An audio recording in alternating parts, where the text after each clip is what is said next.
All right. Thank goodness for editing. Okay, good morning. And on behalf of the Center for Early Intervention on Deafness, I want to welcome you to our Deafblind Literacy Strategies to Promote Access to Communication, Environment, and Curriculum webinar. A little housekeeping. Right now we're having a little issue with our Spanish interpretation. If it does not pop up during this webinar, we will do a post-production captioning in Spanish. So hopefully we can get it going.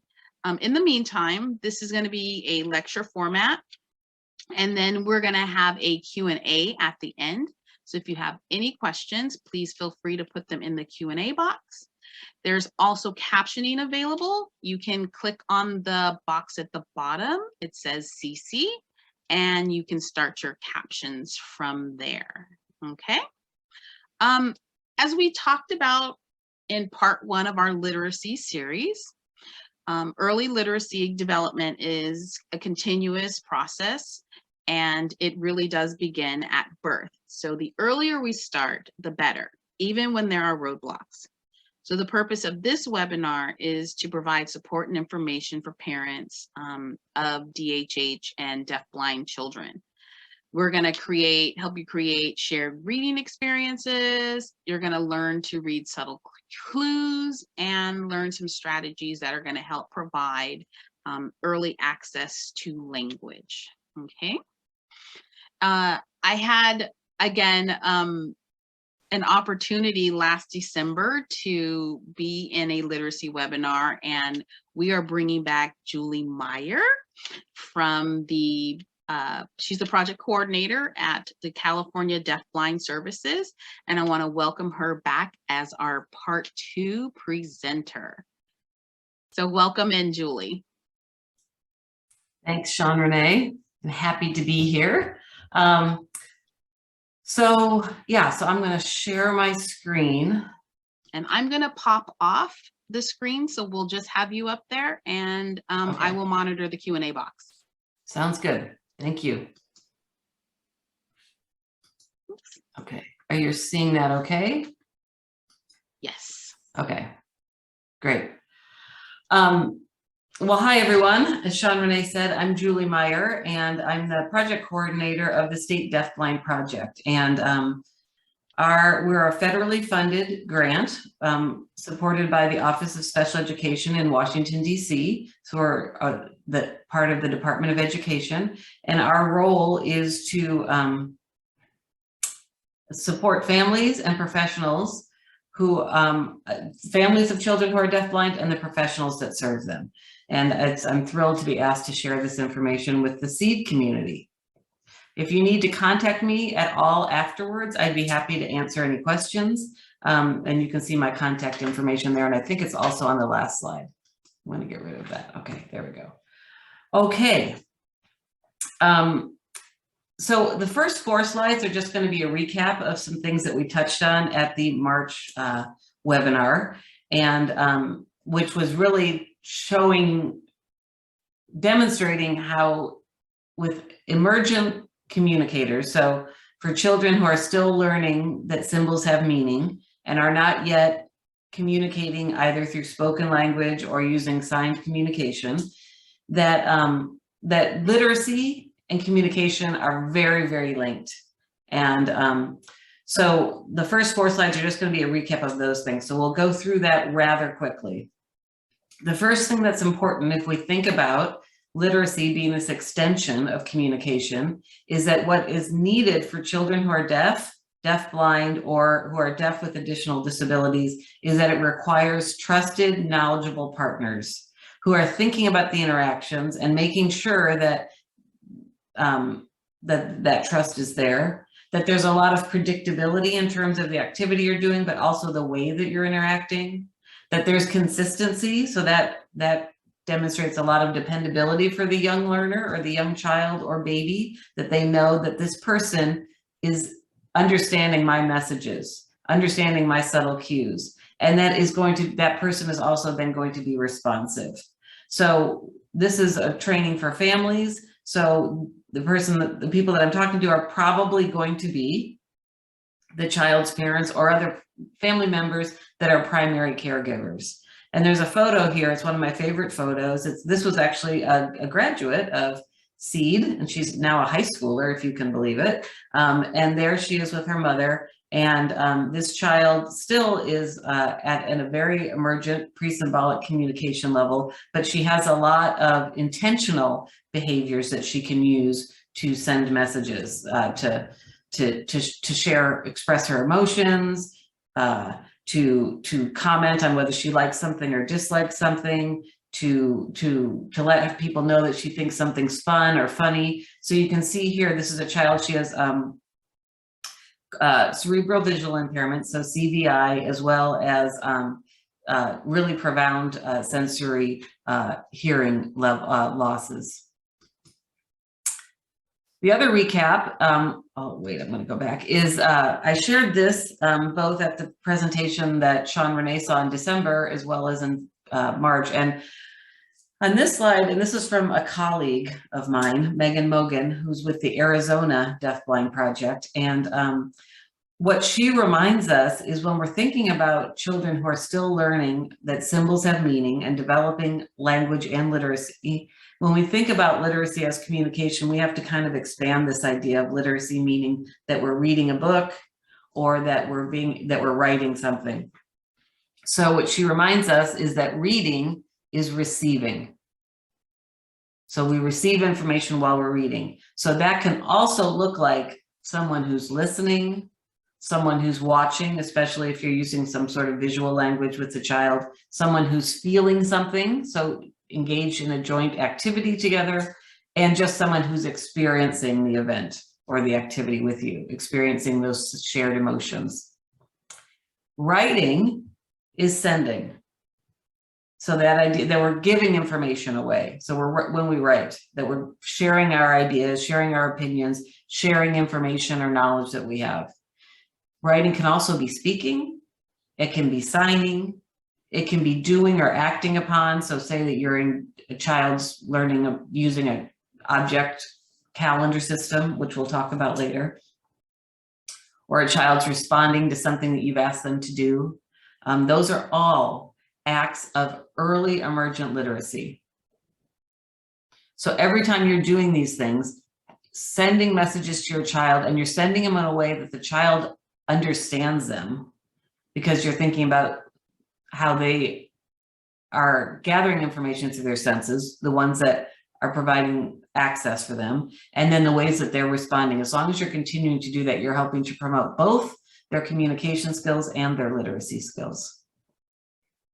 I want to show you a great example now. This is from a really nice learning module that is on the National Center on Deaf Blindnesses page. And maybe Sean Renee, you can do me a favor. In the chat earlier, I put a copy of the slideshow. So if you can put that there, everyone will have access to the slideshow, so then you can watch this again. But what you're going to see is a caregiver with this child holding him, and he is just a child who you can see he needs a lot of support. She's got his arm around him and supporting him so he can sit upright. And even with that, he requires the arm behind his head for neck support. You can see he's aided, he's wearing hearing aids, and he is looking towards her. I don't know anything else about his etiology or diagnosis, but he's not communicating through words or sign, he's vocalizing. And watch this conversation that they have. A woman sits on the ground, holds a young boy and talks to him. Text, adult, whoop. Child vocalizes.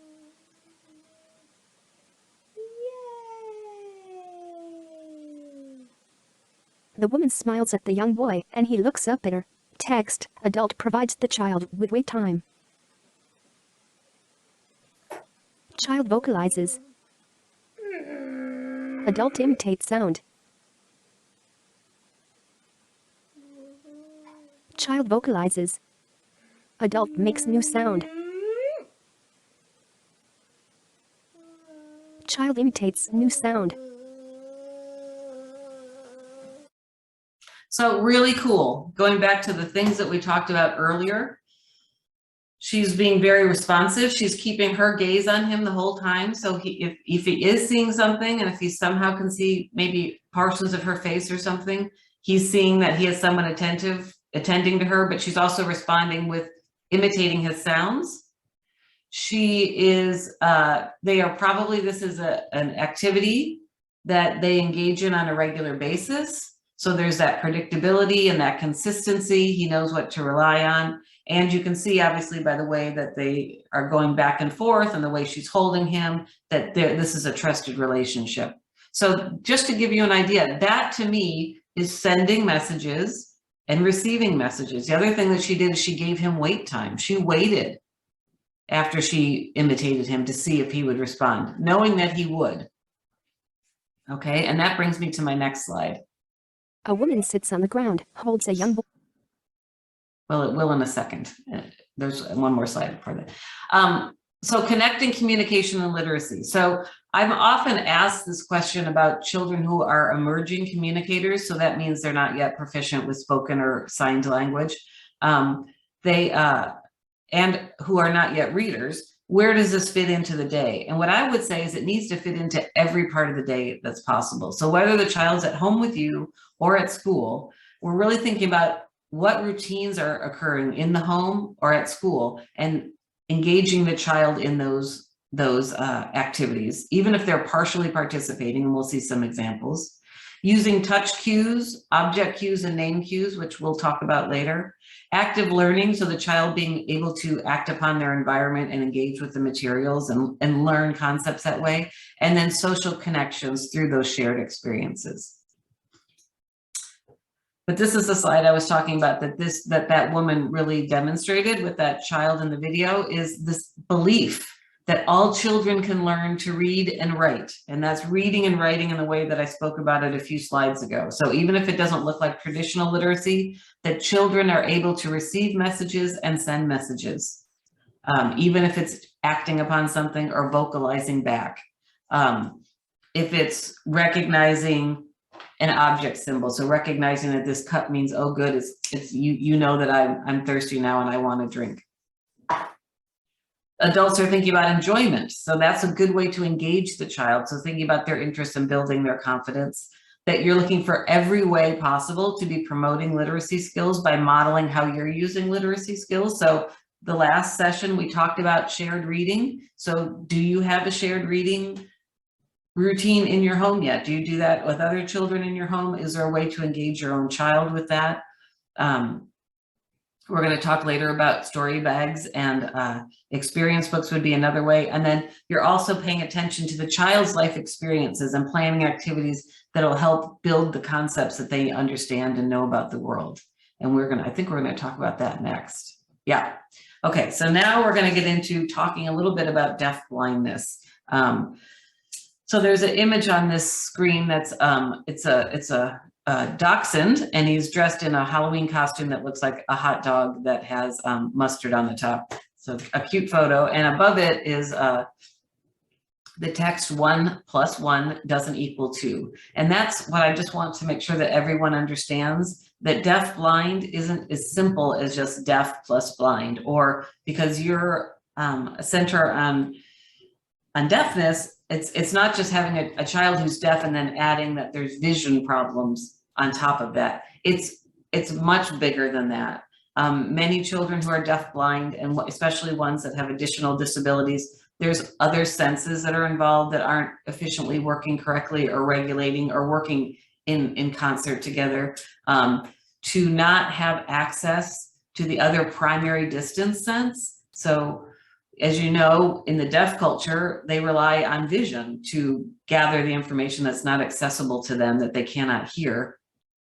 So imagine if that is somehow missing or damaged or distorted and it's not reliable. So that is something that to be aware of, that it's not deaf plus blind, it's deaf times blind, okay?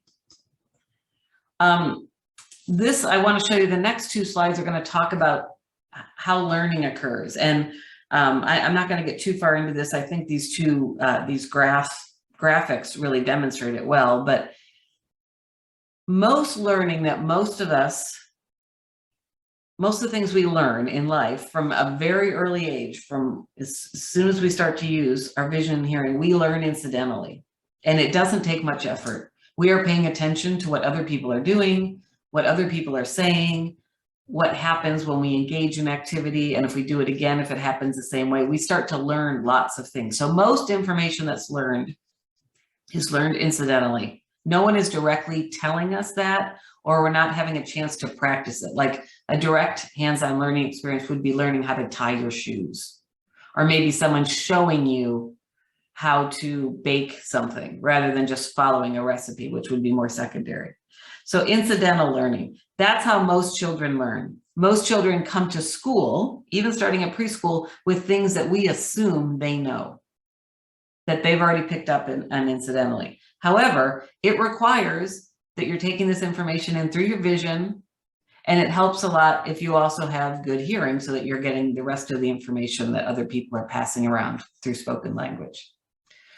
So that's not accessible to a person who's deafblind. So a child who's deafblind, you can see here that the graphic is completely changed. A child who's deafblind requires direct hands-on experiences to learn most things. They do not incidentally learn about concepts by watching and listening to the world because they're not getting reliable information that way. So it's something that's really important to keep in mind. And it's something that you'll need to think about at home and in a classroom, thinking about what are the things that other children are just picking up and learning because they're able to watch someone else do it, whether it's a sibling or another peer or a teacher. And they're just paying attention to how turn taking works, say, or how we line up, or where my lunch goes in the cubby, or how my mom sets the table for dinner, or that when we have a bath and there's bubbles in it, there's a bottle that someone pours liquid in, and that makes the bubbles. All those things a child would have to be directly taught. So that brings us to thinking about communication foundations. And if I were to sum it up, we could have a whole long session on communication in terms of deafblindness. But if I were going to sum it up for a child who's an emerging communicator, what's important are these three things: touch cues, tactile name cues, and object cues. And a touch cue is something, is a touch on the child's body that tells them something's about to happen to my body. So it could be that you're about to change my diaper, and you might take 2 fingers and tap at the child's hip to let them know that we're going to change your diaper now. While you're changing the child's diaper, maybe you're going to lift up their legs or lift them up from the mat. Again, think about how many children they see that's going to happen. They get all these messages about what's going to happen to their body next because they see the emotions and the intention of the other person. But if your vision is not there and you're not hearing the auditory cues of, okay, I'm going to pick you up now, you're going to have to use touch to do that. Tactile name cues are letting the child know who you are. So when I work with children who are deafblind, I always wear this beaded bracelet and I let them feel that. And it would be much more meaningful if it was a child that saw me all the time. They would start to know, oh, that's Julie. If it's a child that just meets me every once in a while, it might not become as meaningful because they might not associate it with me. But for families, there are a lot of, and I'll add to the slideshow after this session today, some fact sheets that you can look to for this. But for families, you can think about, it might be an object that you're wearing, but it also could be some kind of personal feature, like if dad has a beard, or if someone wears glasses in the family, or someone has curly hair. And then object cues are telling the child, you're giving them an object and you're letting them know what's going to happen next. So maybe you're going to give them a ball that's going to let them know it's playtime or recess, or maybe you're going to share the bells because that means we're going to do music now. Or maybe you use a spoon or a fork and that tells you that it's going to be time to eat, things like that. The next slide is just going to reinforce that a little bit more and just say it give you a broader definition of it. If a child's going to eat, you're going to want to make sure that they know that you're bringing like the bottle to their mouth. So you could be touching them, you could touch with your fingers, or you could touch with the tip of the spoon or the nipple of the bottle or the sippy cup or something like that. So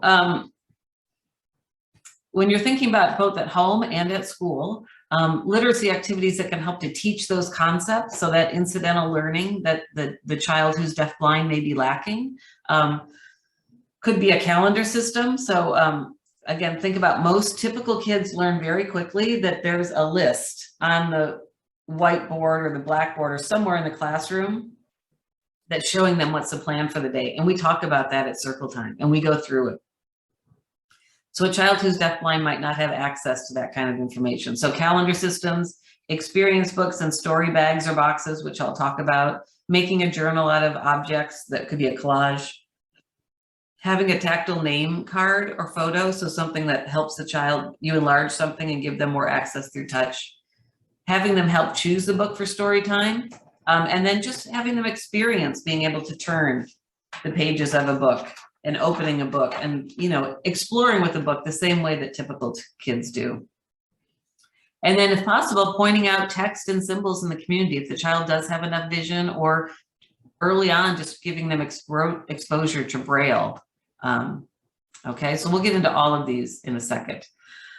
Since I'm talking to people who are working with children who are deaf, and possibly families who may have more experience with deafness than with deafblindness, I wanted to give you just very briefly, we're going to go through some slides that are going to just demonstrate different issues that come up in vision for people. So this would be for a child who has a visual loss, but might be able to hear as well too. But just then you add this on to the child's deafness or hearing loss. So this is acuity. So this is the problem when someone can't see something very well or very clearly. So this is demonstrating what a typical person with good vision could see clearly at 400 feet. A person who has this level of acuity would need to be 20 feet away from it. So blurriness, so not being able to make out what's in the scene. So that's acuity issues. This demonstrates field loss. This is something you see a lot with children with charge syndrome due to their colobomas. So they might not see the information on the periphery. They could have upper or lower field loss. Upper field loss is when children, it looks like having a baseball cap on and pulled down really low. So imagine if you're walking down and you have your baseball cap low, you'd have to turn your head up like this to see. So many times with children with charge, you'll see them getting into different positions, like raising their head or turning their head certain ways. And that's actually a really good adaptation they've developed to enhance or increase what they can see. So kind of enlarging the space that they're able to see. But you can see with field loss, you don't have all the information that other people do. This is an example of bad contrast.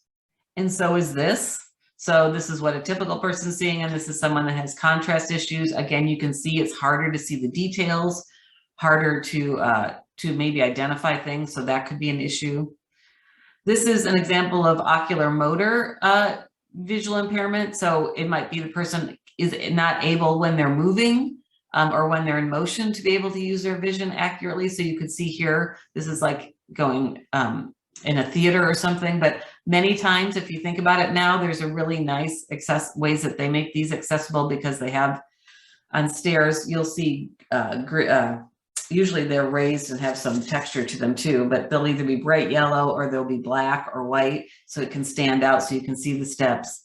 And then this is, and this is hard to say how accurate this is. This would represent possibly someone that has CVI or cerebral visual impairment, but it might not be another person's. It really varies with cerebral visual impairment. But basically, it's described as seeing parts of things, but not the whole. So imagine how frustrating it would be to like look at a page of a book or look at a blackboard or see someone's face if this is what your vision was like all or some of the time.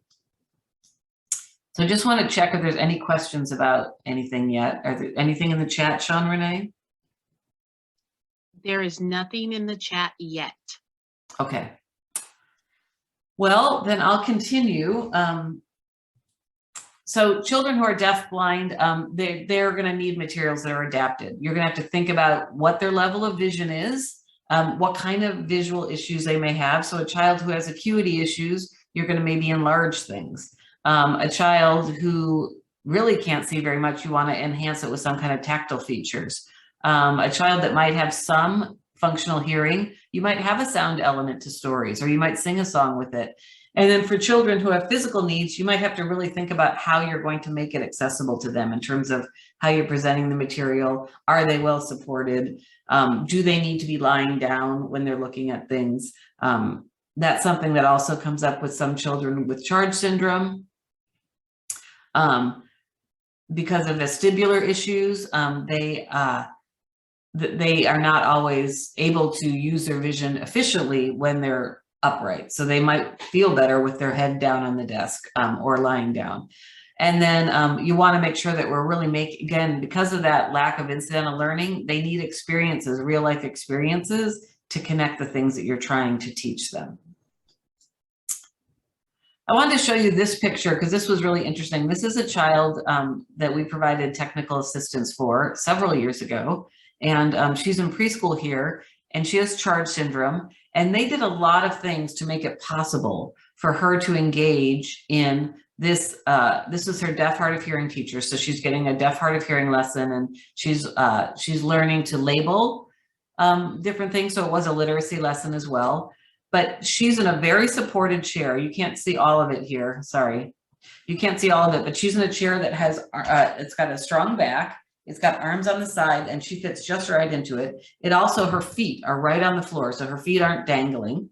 And what the deaf hard of hearing teacher also realized is when she was trying to teach her sign from across from her, which is how many people do signing, she was having, and remember what the goal was for this lesson was that she could start to learn signs. So she wasn't able to mirror it back and back. She was doing the signs opposite. So she was doing the opposites, making the sign in an opposite way. So she realized if I put a mirror in front of me and we both look at the mirror together, she's going to see the sign the way that I want her to produce it. So that was really creative. And it was, this teacher paid a lot, was very observant, and paid attention to what this child needed. They also, with this child, realized that she could, at this point when she was 3 or 4, engage with this activity for about 10 minutes tops. And then after that, she got a break. She needed a break to kind of just recharge because she was expending a lot of energy and effort to use her limited visual and auditory senses as well as her vestibular sense. So she needed some breaks. I talked about object cues earlier, so this is a slide that just, again, expands a little bit more to just tell you how you choose them. So you want to choose things that are meaningful to the individual. So this cup, this might not represent eating or drinking for every child, but for a particular child, it might. For a child who has CVI, you might think about getting something that, has high contrast so that they can see it. There might be a tactile element that they can feel. There's a picture here of a boy he uses a floaty as his, in his object symbol calendar system for swimming. And so it's the floaty he takes to the pool. So it might be the actual object that's used, or it could be part of it. And at the top, I have a photo, and this is actually from CEID, from the school that you're at, this was for a girl that was there years ago. And we realized that she was able to start associating different places on the campus. So different rooms had just a frame. They picked them up at the dollar store or Michael's, and inside of each frame by each door, there was a different texture. So bubble wrap, there was sandpaper, there was something that was really fluffy and soft or feathery. And so it was outside the speech and language room. It was outside her classroom. It was outside the other preschool room that she sometimes went to, so that she started to learn places in the school. And they were then able to start using cards that had the same feeling to let her know this is where you're going. So that brings us to calendar systems. So they were then able to hand her that bubble wrap paper and when she was in the speech room, and let her know you're going back to your classroom now. And then when she gets there, she would feel that. So that was, again, thinking she needed that. She was getting the signed communication, but she was also getting tactile information. Calendar systems are really good for kids, and another way to practice literacy because they give you information about the day. Again, think about how other kids are picking that up through other visual information in the room. Some kids really need it to be much simpler and much more obvious, and they're not going to be able to look at a picture, a photograph, or an icon of something and know what that means. They're going to need the actual object. So it's a way to teach concepts, tell them about their day. They can then engage in activities with other people, because they could, they could have this and let someone know that they had music class that day. So each one will be highly individualized. And again, I will add a resource list to the end of this slideshow that you can refer to later that will give you more information about calendar systems. We could spend the whole hour. So object calendar systems, just another page to just tell you, again, more how you use them. Typically, because it's similar to reading, we're organizing it left to right, sometimes top to bottom. And then you'll have an object that represents the activity. And once the activity is over, you put it in a finish box. And we're going to look at a video of that. And you start small. For some students, you might just start with this is happening, and then next bins. You're not going to do the whole day. Just letting them know this is what's now, then put it into the finish bin. So this would be the example of we're going to eat now. So there's a spoon, and when it's finished, we're going to put it into this bin, and making it really clear that, the difference. So green is now, red is being finished. And consistently using it is very, very important. Otherwise, it won't start to develop the meaning for a child. And then just selecting objects, thinking about the features of the.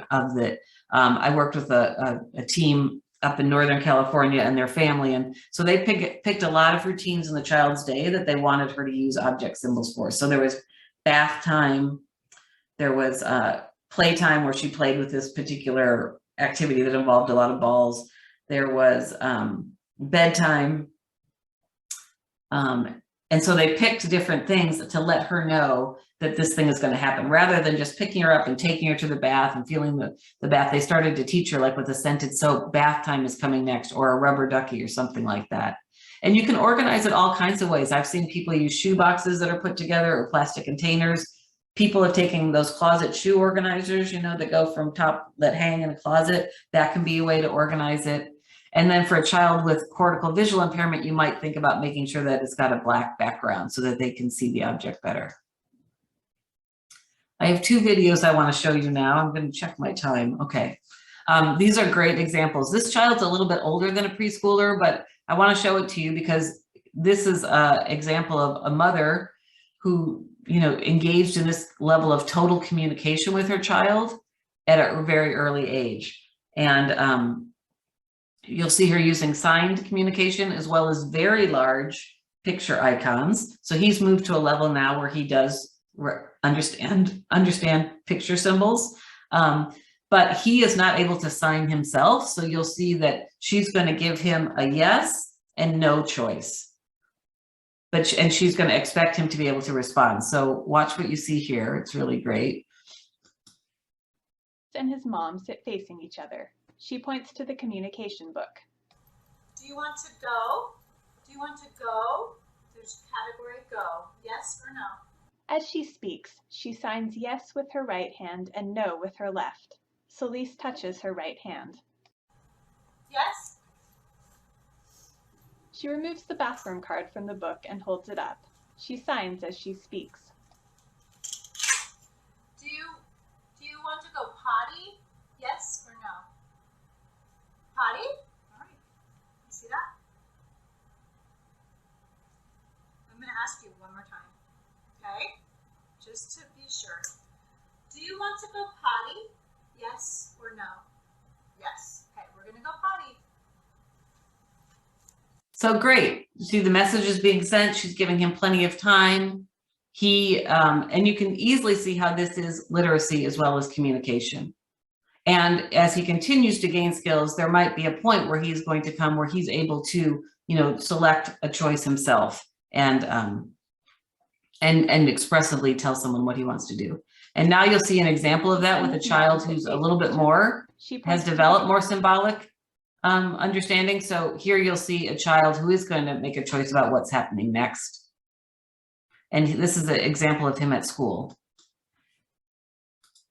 Literacy for Israel means using picture symbols to communicate where to go next in the school building. Text. Child selects a picture symbol to communicate where he will be going next.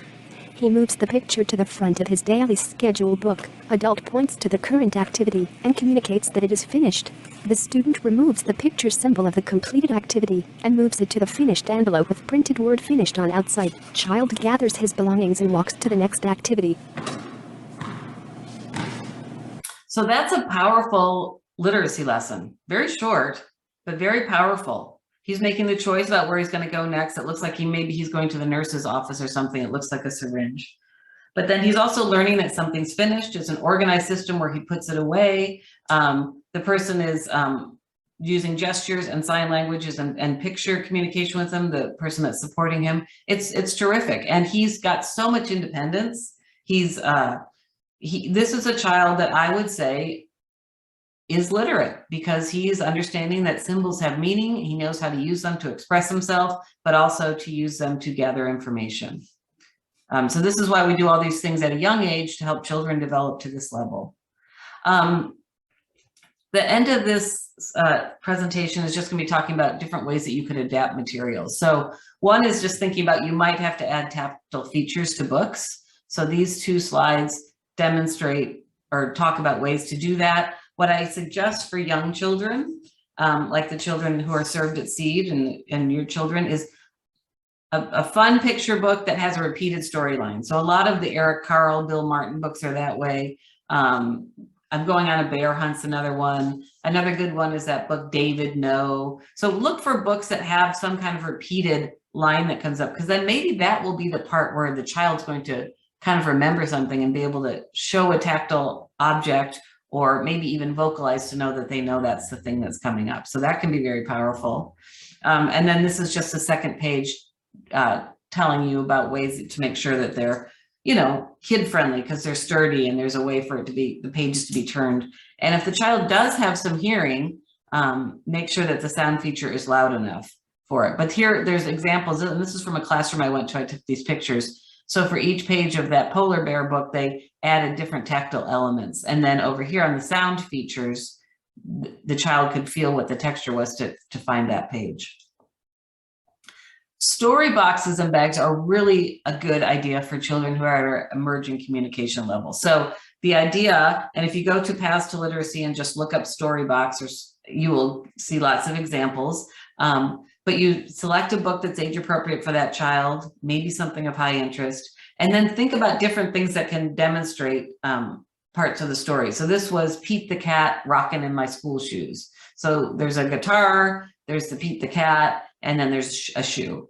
So think about how the child could interact with materials within the story as it's being told. And it's a way to just kind of help children learn about prediction and sequencing and learning to comprehend or remember a story. So we're not teaching children to read and identify letters, but just we're trying right now to get the child to engage and respond to a story with another person. And then you'll consistently use that over and over. And then finally, experience books. And I have a number of slides coming up on this. And if anyone out there attended the mini sessions that California Deafblind Services did in 2020, I did a half-hour session on experience books. And I'll add that actually as well to the resource at the end. So you can go back and see the whole thing. But basically, you create a book. You make a book that's personalized for the child. And like any good book, it tells a story. And so you're going to pick up artifacts based on that person's experience or their interests, and then make it into a book or a story. And you can add text or braille to promote literacy skills and also let the person that's reading the book know what that page means. So there's a photo here that has a picture of leaves and twigs from a tree, and the text underneath says, I saw a tree, I saw a tree with leaves. So that might help the person reading the book. You're going to keep it just very simple and meaningful, and then you're going to want to make it sturdy construction. And I'll show you an example, a video example in a second. Here's just the step-by-step of how to make one, and you can also find that at Paths to Literacy. And as much as possible, you want to include the child in the story. Really think about how they experience that trip to the park, going to grandma's house, maybe going to the doctor, maybe going to Santa Cruz, to the boardwalk, something like that, or a vacation. And then finally, you want to keep it in a place where the child can use it and share it with other people. We're trying to build up a library for them. If possible, try to include your child in helping to create it, gathering the materials, and maybe even assembling it and choosing the order if they're able. If not, you're going to kind of think about how the experience unfolded for them. And then how you use it is you just like shared reading that we talked about in March, you do it at a regular time. You're allowing the child to choose, which book to read, and then you're going to practice early literacy skills, the idea of turning the pages and then looking or touching the pictures or the objects that are there or the texture braille. And then I already mentioned that you can do it for weekly activities that happen, but also about a memory. And it really can be a great way for your child to be able to connect and share with other people things about their experience that they might not be able to express orally or through sign. So here I want to show you an example. So I'm going to escape, and I'm going to, if I click on that, will it show up? I'm going to just copy this and put it into a new tab and show you a really good example. Our friends at the Washington State Deafblind Project have a great page about experience books. So again, you can come and read about them and facts and cues, but the videos that they have several on this page, but I want to just show you this one and then I'll take questions. So let's see, we'll make it big. And then here we go. How do we get started with an experience book? Where are the captions? Hang on. Here's one example of an experience book that was created with a specific child in Oops, sorry. mind. I think the captions will be starting. This child was totally blind, so the glare from the plastic pages was not an issue. Plastic pages can be covered with paper. One possibility would be something like this. This is just simply Baby's first album. And the idea is that you have a texture or some kind of an object in that identifies, for example, Daddy with a picture. Anybody could read this book with your baby or your young child. And this is a necklace that represents Mommy because that's what she has. And this is the type of hair because of his sister. And then this represents a favorite toy, such as Bongo Boy. And then a nipple from the same type of bottle that he eats from. How can you get started with a first experience book? Start simple. Identify who is in the child's life. What objects are related to his experience with each person. Start with things the child already touches and likes. This child's family started with the people he knows and Bongo Boy. Over the years, they created more than 40 experience books for him. His library included My Grandpa, My Sister's School Bus, Grandpa's Workshop, A Walk Down the Block, and a Trip to the Grocery Store. Grandpa's Workshop included pieces of wood and a handkerchief to represent a game they always played. At age 3, the boy could select a book on his own and have a conversation about things that had happened in another time and place. He didn't speak or use sign, but he would go get a toy or a matching object to show what he wanted. One experience book led to a whole library of experience books, opening the door to communication and lifelong learning.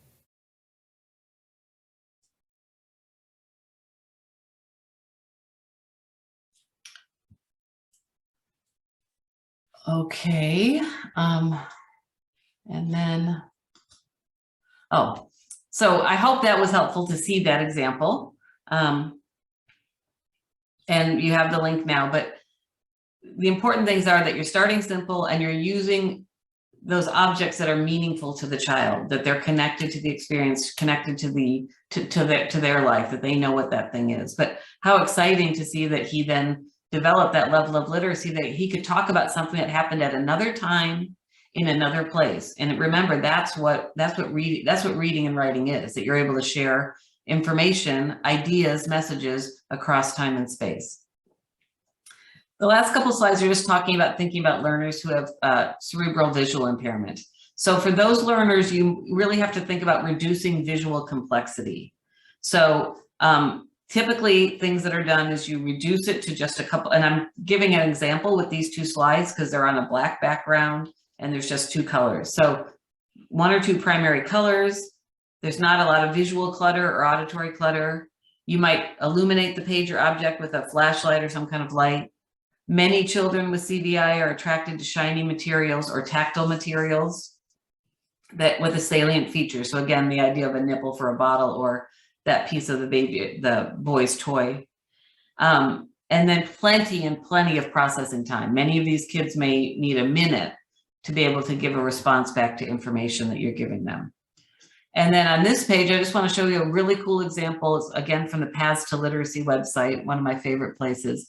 This was the evolution of a schedule, so an object calendar system for this child who had CVI. And with cerebral visual impairment, many times with good intervention and lots of instruction and using the right kind of materials, many children's vision improves. So it actually is not, it's not static.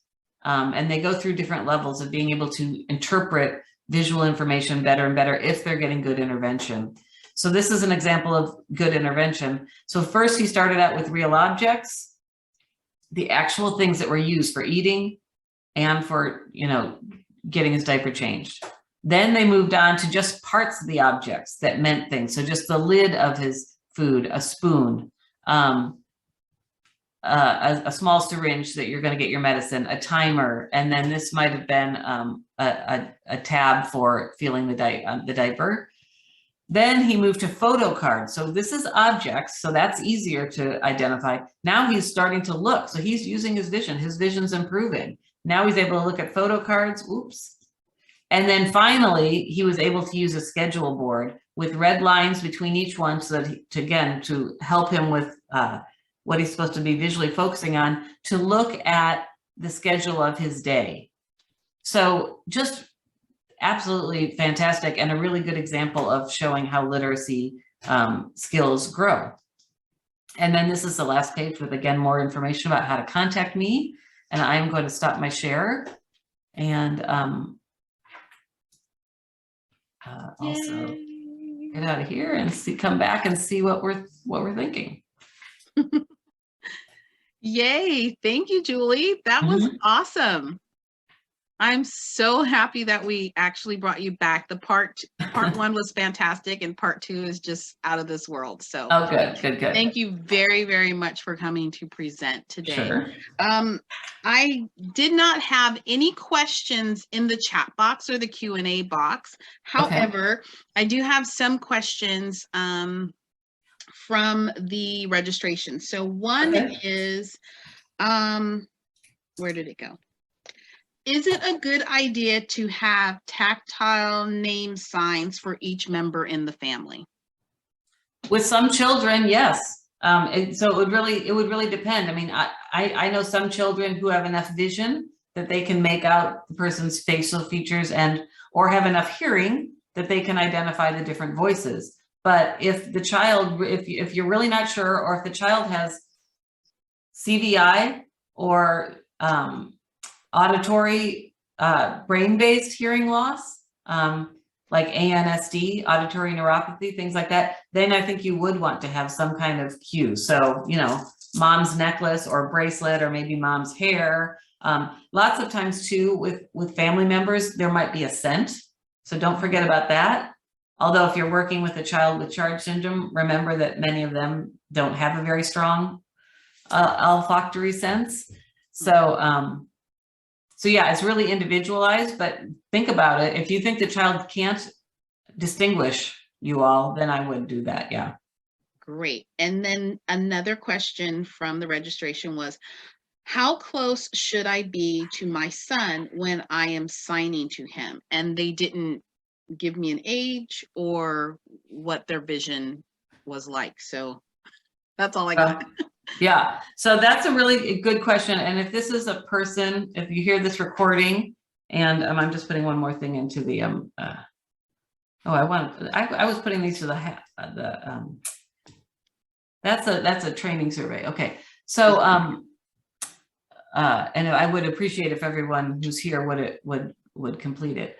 But this is a good question. If this is a child who is possibly deafblind because they have both vision and hearing issues, this would be a good question to address through technical assistance with us, which is something that we can provide, because without knowing the child, I can't say, because it would very much depend on what their acuity is, if they have any kind of field loss, or if they have some kind of brain-based vision impairment like CVI. Because some children whose vision is so limited, you're going to actually do all the signing either on their bodies or in their hands, and you're going to do tactile sign language. Yeah. And then we just have a comment in here. Thank you for your presentation. It seems like there could be some crossover between experience books and calendar systems. For instance, an experience book talking about events in the day with the same objects in the calendar to help reinforce them. Yeah, I really, really enjoyed this portion of the experience books. I do this a lot in my home visits. And, you know, a lot of times they're a little bit chunky and the parents are like, oh, well, you know, but getting them on little rings and letting them kind of go through them, it really does help. I think that was a great. Yeah, I like that comment. And I think they can be connected. The only thing I would just caution about is just remember, sometimes the purpose of an experience book is so the child can connect with someone else and like share in a story or talk about something that happened in the past or in another place, versus a calendar systems are really giving the child information. And then it can evolve into, if you get to a point where like it's free time, and now we're going to give you these two objects or these two picture symbols, and you can pick what you're going to do with free time. Now you're going to have choices like any other kid would have a choice of. So that's the only thing to think about. But yeah, I like that. I've got to think more about that idea. But yeah, but you're definitely, whoever asked that question or made that comment is definitely showing that you can see that experience books have to be very personalized and tied to the child's life. To the child, yes. Yeah, and the family's life. Yeah, yeah. With that said, if there aren't any other questions, I want to let you guys know that there is in the chat box, there's a little survey that California Deaf and Blind Services would like you to fill out. It's linked the CDBS training survey that helps them put together webinars and kind of figure out if we're all going in the right direction. And if this is useful, yeah. Yes. Yeah. And you'll also receive one from CEID as our after the webinar. So we would really like for you to fill that out as well. And there is a link again to the slideshow. I tried to copy it. It wouldn't let me copy. Okay. Yeah. I put it back in there. Yeah. Yeah. So it's at the end. I want to, again, on behalf of CEID, thank you very much for coming back, Julie. It's been a great pleasure to work with you and bring this information to our families. And with that, we would like to say goodbye to everyone attending and thank you for coming. We really appreciate it. Have a great day, everyone. Bye. Bye.